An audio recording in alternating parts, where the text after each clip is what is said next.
댓글 사건이라고 이제 이 국정조사의 범위가 물론 국정원 댓글 사건과 관련된 대선 개입과 관련된 그 조사의 본류입니다. 본질인 건 맞습니다. 그런데 지금 말씀하신 것처럼 정문원 의원이나 이철우 의원이 제가 관련이 있다라고 보는 것은 저는 전체적으로 지난 대통령 선거가 새누리당 선대위에 의해서 두 개의 축에 의해서 선거가 이루어졌다고 봅니다. 결론적으로 얘기하면 공작에 의해서 저는 선거가 이루어졌다고 보는데 그 한 축은 말 그대로 국정원이나 경찰청과 같은 국가기관에 의한 조직적이고 규모 있는 선거의 개입이었고 다른 한 축은 NLL 대화록과 관련된 정치적 공세라고 봅니다.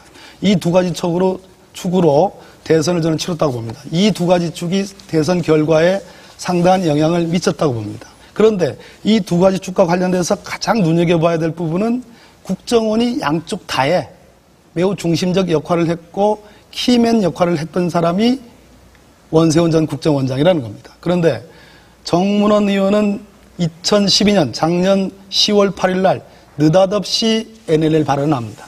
노무현 대통령이 NLL 포기 발언을 했다고. 이것이 문제의 촉발 지점입니다. 그리고 스스로도 밝혔듯이 본인이 그 대화록을 본 것을 자세하게 김무성 종합선대본부장에게 총괄선대본부장에게 소상히 보고를 했다. 이렇게 얘기한 당사자입니다. 제가 아까 말씀드린 것처럼 댓글 사건과 대선 개입 사건과 이 NLL 대화록 이 사건은 일란성 쌍둥이입니다. 그런 측면에서 저는 정문원 의원이 매우 관련이 높다라고 보고 이철우 의원 역시 그것과 관련된 많은 얘기를 한 분입니다. 더군다나 국정원에서 상당히 고위직의 정보 간부로서 오랫동안 근무를 했던 사람입니다. 그런 측면에서 저희들이 보기에는 두 분 다 매우 관련이 있다. 그러나 그럼에도 불구하고 진실은 가려질 수 없는 거기 때문에 저는 두 분이 국정조사 특위위원으로 계셔도 무방하다. 이런 개인적인 생각을 갖고 있습니다. 김재현 의원님이 이 사건의 본질이 뭡니까? 이 사건이 왜 국정조사가 여야 원내대표 간에 합의가 돼가지고 실시가 되게 됐습니까? 이 사건이 인권유린 사건에 대한 국정조사입니까? 조사 범위에 들어가 있습니다. 그러나 이 사건의 본질은 국민들이 다 알고 있습니다. 국정원의 선거 개입입니다. 대선 개입입니다. 4개의 파트가 나눠져 있지만 이 국정원의 대선 개입이 제가 보기에는 중요도로 따지면 80%를 차지하고 있는 겁니다. 그런데 우리가 지금 이것을 논의하기 위해서 오늘 이 자리에 토론을 하고 있는 겁니다. 그런데 두 여성 의원, 제가 보기에는 중요도로 놓고 볼 때 나머지 20%에 해당하는, 그것도 아직도 연루기 전혀 근거가 없는, 단지 고발됐을 뿐인 두 의원의 문제로 지금 우리가 토론을 하고 있는 겁니다. 이건 토론의 본질을 벗어나고 있다는 거죠. 결론적으로 말씀하신 것처럼 국정원을 어떻게 개혁할 것이냐, 국정원이 무슨 잘못을 했느냐, 이것이 이번 국정조사의 본질이라는 겁니다. 그 부분에 있어서는 적어도 이 두 여성 의원은 관여되어 있지 않고 문제의 본질에 비껴나 있다는 얘기입니다. 본의를 정리하려고 아까도 말씀드렸듯이 그것은 사석작전이라는 느낌을 지울 수가 없고요. 중요한 것은 우리 김재현 의원님 말씀 중에 국정원 직원이 댓글이나 달고 이렇게 표현을 했습니다. 그 부분은 제가 본질적인 부분이기 때문에 짧게 반박을 하겠습니다. 댓글이나 다는 것이 아니라 댓글을 통해서 대선에 개입했고 대선의 결과에 영향을 미쳤다는 겁니다. 단적인 이유로 문재인 후보가 대통령이 되어서는 안 되는 이유라는 댓글을 달았습니다. 이 댓글은 오유라는 사이트에 실린 댓글입니다. 거기에는 660개의 아이디를 가지고 각 아이디당 따라오는 팔로워들을 다 곱하면 무려 그 RT 숫자가 500만에 이릅니다. 500만에 노출이 됐던 겁니다. 문재인이 대통령이 돼서는 안 되는 이유. 따라서 댓글이나 달고가 아니라 댓글식을 달아가지고 대선에 개입을 했고 대선 결과에 영향을 미친 겁니다. 이 사건의 본질입니다. 이 부분에 대해서 여러 여론조사기관이 조사를 했습니다. 국민들의 60%에 가까운 사람들이 대선 결과에 영향을 미쳤다고 보고 있는 겁니다. 그것이 본질이라는 겁니다. 이 본질을 외면하고 자꾸 국정원녀의 인권사건, 감금사건 이 부분에 대해서 그걸 부각시키면서 이 두 여성 의원들에 대해서 문제제기를 하는 것은 진심으로 국정원 개혁에 대한 말씀하신 것처럼 그 진정성이 느껴지지 않는다. 제대로 국정조사를 하겠다는 의지가 느껴지지 않는다. 이런 얘기를 드리는 겁니다. 두 개의 축으로 저는 새누리당이 선거를 치렀다고 보는 사람입니다.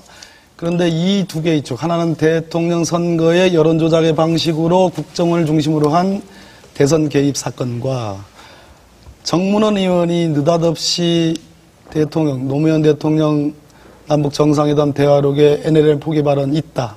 그렇게도 얘기 안 했습니다. 더 이상 NLL을 주장하지 않겠다.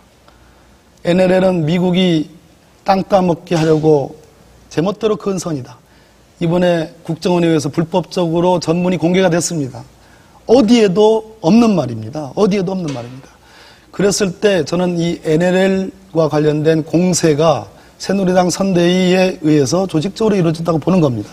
실제로 김무성 총괄선대본부장은 정문원 의원으로부터, 정문원 의원이 누굽니까? 이명박 대통령의 통일비서관을 한 사람입니다. 스스로도 인정을 했습니다. NLL 대화록을 봤다고. 이것은 기밀 누출에 해당합니다. 기밀 누설에 해당합니다. 딱 떨어지는 대통령 기록물 관리법 위반 혹은 공공기록물 관리법 위반 자백에 해당합니다. 여기에 등장하는 이 두 개의 사건에 등장하는 인물들을 제가 한번 거론을 해보겠습니다. 이명박 대통령, 원세훈 전 국정원장, 김용판 전 서울경찰청장, 김무성 지난 대통령 선거에서 총괄선대본부장, 권영세 종합상황실장, 이런 분들이 이 두 개의 사건에 등장하는 인물들입니다. 공통점이 있습니다. 김무성 선대본부장 제가 지금 말씀드렸습니다. 12월 16일 문제의 그날입니다. 문재인 후보와 박근혜 후보가 마지막 3차 토론을 했습니다. 쟁점은 우리 김재원 의원님과 오늘 이렇게 붙었듯이 국정원녀 감금 사건이냐 대선 개입 사건이냐 이렇게 쟁점이 붙었습니다. 지금 대통령이 되신 박근혜 후보는 인권 유린 사건이다 이렇게 얘기했습니다. 전 국민을 상대로. 문재인 후보는 인권 유린 사건이 아니라 조직적인 선거 개입 사건이다 이렇게 얘기를 했습니다. 그러고 나서 불과 토론이 끝난 1시간 뒤에 수석 경찰서장이 댓글 흔적 없다라고 발표를 했습니다. 누가 개입했습니까? 김용판 경찰청장이 개입했습니다. 그러면 김용판 경찰청장은 배우가 없습니까? 원세훈 전 국정원장 두 분 다 전통적인 관료 출신입니다. 이 사람들이 무슨 이유로 무엇 때문에 이런 어마어마한 짓을 했을까요? 저는 배우가 있다는 겁니다. 제가 말씀드린 이분들 중에 어떤 분이 저는 배우라고 생각하는 그런 강력한 추정을 갖고 있습니다. 그 말씀은 12월 16일에 문제의 댓글 없다라고 경찰이 결과를 발표하기 직전인 12월 16일 점심때 김무성 선대본부장이 기자들을 불러놓고 이렇게 얘기했습니다. 댓글 사건과 관련해서 댓글이 없다라는 정보가 들어오고 있다. 누구로부터 들었을까요? 아무런 댓글 흔적이 없다라는 경찰 수사 결과를 미리 알고서 하신 말씀입니다. 그 다음날 권영세 현 주중대사가 뭐라고 그랬습니까? 민주당이 이 댓글 수사 결과를 발표하지 말라고 하는 것은 어불성설이다. 예. 이렇게 얘기를 했습니다. 여기에 저는 키가 있고 여기에 모든 의문점이 있는 것이다. 이렇게 얘기를 하는 겁니다. 예. 첫째는 그렇습니다. 대선 결과가 바뀌었다. 그건 박근혜 대통령께서 서운해하실 말씀인 것 같습니다. 제가 보기에 제가 그렇게 표현하지 않았습니다. 대선에 영향을 줬다고 그랬지 저는 대선 결과가 바뀌었을 것이다 또는 바뀌었다 이렇게 표현하지 않았고요. 저는 현직 대통령이신 박근혜 대통령 존중합니다. 그러나 대선 결과에 영향을 미쳤을 것이다라는 추론은 제 사유체계에서 나온 결론입니다. 엄청난 거부가 있습니다. 수백억을 갖고 있는 거부가 있습니다. 도둑이 들어가지고 그 수백억 가진 재산을 갖고 있는 거부에 약 1,000만 원짜리 다이아몬드 반지를 하나 훔쳐왔을 때 그 거부의 재산 가치에 결정적인 영향을 미치지 않았다고 해서 그 불법이 용인될 수 있겠습니까? 용인될 수 없는 겁니다. 그런 점에서 분명히 재단이 필요하고요. 73건 댓글 남았다. 다 지우고 없는 겁니다. 그나마 검찰이 털고 털어서 남은, 검사하셔서 아실 거 아니겠습니까? 털고 털어서 남아있는 73건 가지고 수사한 겁니다. 자, 이번 사건의 본질은 저는 이렇게 봅니다. 형법상의 내란죄는 아닐지언정 우리나라 헌법의 정당제도와 국민의 보통평등 직접 자유 비밀선거에 의해서 선거하는 선거제도의 본질을 침해한 겁니다. 이 두 가지 사건으로 NLL과 대선 개입의 국정원 대선 개입 사건으로. 그럼 뭡니까? 더군다나 직업공무원 제도도 침해했습니다. 자유민주적 기본질서를 구성하고 있는 세 가지 요소입니다. 그렇다면 정치적으로 이것은 준내란에 가깝습니다. 이 점에 대해서 통렬한 반성이 있어야 되는 겁니다. 더 나아가서 제가 이 점은 분명히 말씀을 좀 드리고 싶습니다. 박근혜 대통령께서 당신께서는 모르는 일이다 이렇게 얘기했습니다. 그렇게 말씀하셨습니다. 그러나 알고 모르는 문제를 떠나서 이 사건의 수혜자는 누구십니까? 국민이 다 알고 있습니다. 저는 박근혜 대통령이라고 보는 겁니다. 그런 측면에서 이 사건의 진상규명과 관련자의 엄중한 문책, 처벌은 정말로 박근혜 대통령의 스스로의 정당성을 위해서도 필요한 일이다. 그래서 대통령께서 그 점에 대해서 원칙적인 천명을 하셔야 된다. 지금까지는 한중 정상회담 준비하시느라고 바빠서 말씀을 못했다고 그렇게 선회합니다. 이제는 돌아오시지 않았습니까? 나라가 시끄럽지 않습니까?